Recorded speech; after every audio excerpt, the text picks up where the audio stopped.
ఒక block buster cinema తర్వాత ఒక డైరెక్టర్ సెకండ్ సినిమా చేయడానికి 5 సంవత్సరాలు పట్టిందంటే ఏంటి? యాహ్! అది ఆహ్, స్టార్‌తో సినిమా చేయాలంటే వెయిట్ చేయాల్సిందే సార్. హ్మ్. కానీ ఒక మ నేనేమనుకుంటా అంటే సార్, ఉప్పునే చేసాం. మళ్ళీ వెంటనే ఇంకో సినిమా చేసాం. మళ్ళీ వెంటనే ఇంకో సినిమా చేసాం. ఎప్పుడు చేసినా సినిమా కాదు సార్ చేయాలా. హ్మ్. అంటే నాకు అది తర్వాత ఫైనాన్షియల్‌గా ఫాస్ట్‌గా సినిమా చేస్తే కొన్ని డబ్బులు సంపాదించుకోవచ్చు.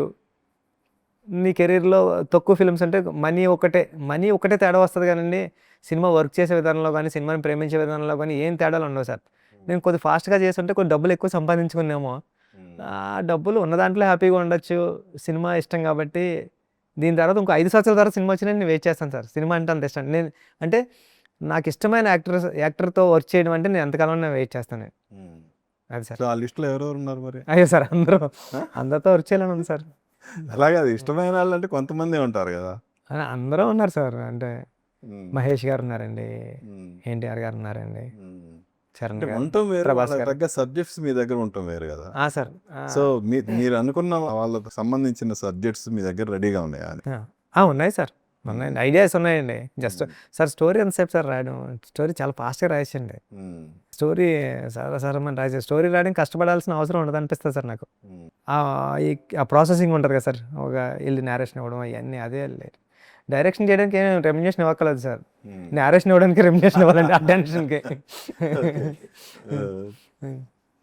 సో, ఏం బాలీవుడ్ ఆలోచన ఉందా? లేదు సార్. లేదా? లేదు సార్. హ్మ్. నాకు ఏ లాంగ్వేజ్ రాదు సార్, తెలుగు తప్ప. So, what next? అది జూన్ 4 తర్వాత తెలుస్తదమ్మా సార్. హ్మ్. ఇక్కడ అంతా సక్సెసే కదండీ.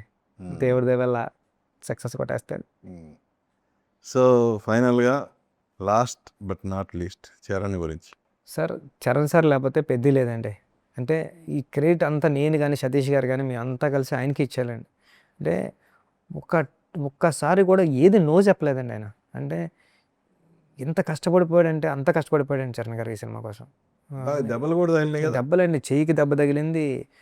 చేతికి ఎప్పుడో అప్పుడెప్పుడో మన మగధీరప్పటి నుంచే తగిలిందంటండి. అది దెబ్బ కొద్దిగా గట్టిగా అయింది. కన్నుకి దెబ్బ తగిలింది. ఈ కుస్తీ కదండీ! ఒళ్ళు హోనం చేసేసుకున్నాడంటారు చూసారండి, అలా హ్మ్. హోనం చేసుకున్నాడు.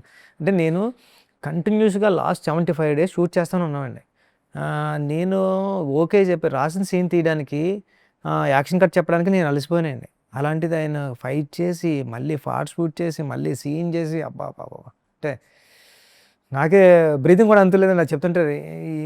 సార్ ఆపుదామండి, చేసేద్దాం డేట్ ఇచ్చాం కదా! చేసేద్దాం అంటూ ఎళ్లి అలాగా కష్టపడి, అంటే ఈ క్రెడిట్ అంతా ఇవ్వాల్సింది చరణ్ సార్‌కండి. దాంట్లో తిరగలేదు. హ్మ్. నేను ఇప్పుడు నాకులాంటి ఒక డైరెక్టర్‌ని, నాకులాంటోళ్ళు చరణ్ సార్ కోరుకుంటే 100 మంది వస్తారండి. హ్మ్. కానీ రామ్ చరణ్ గారు బుచ్చిగడ్డకి రావడం అంటే అంత ఈజీ థింగ్ కాదండి. ఆయన ఏదో నమ్మాడు.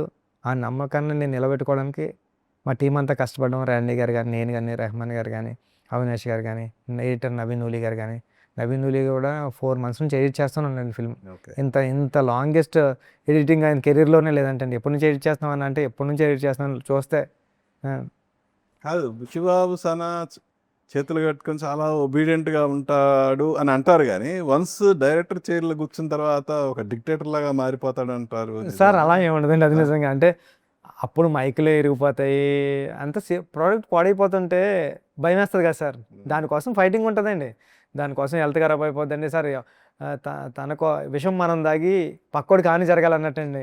ఈ కోపం పడితే మనం. కానీ మనం కోప్పడితే మనమే పోతామండి. కానీ ఆ విషయంలో అక్కడ ఏదో వర్క్ తప్పు జరిగిపోతుంటదండి. టెన్షన్ వస్తుంటది. అరుస్తాం. ఆ సెకనే అండి కోపం. మళ్ళీ నేను ఎక్కువ సేపు కూడా హోల్డ్ చేసుకోలేనండి. ఆడికెళ్ళి సారీ చెప్పేసి, క్షమించరా బాబు ఏమన్నాను అంటే గనక, అది కాదు ఇది అంటే, మీరు తిట్టినా బాగుంటుందిలేండి అంటారు.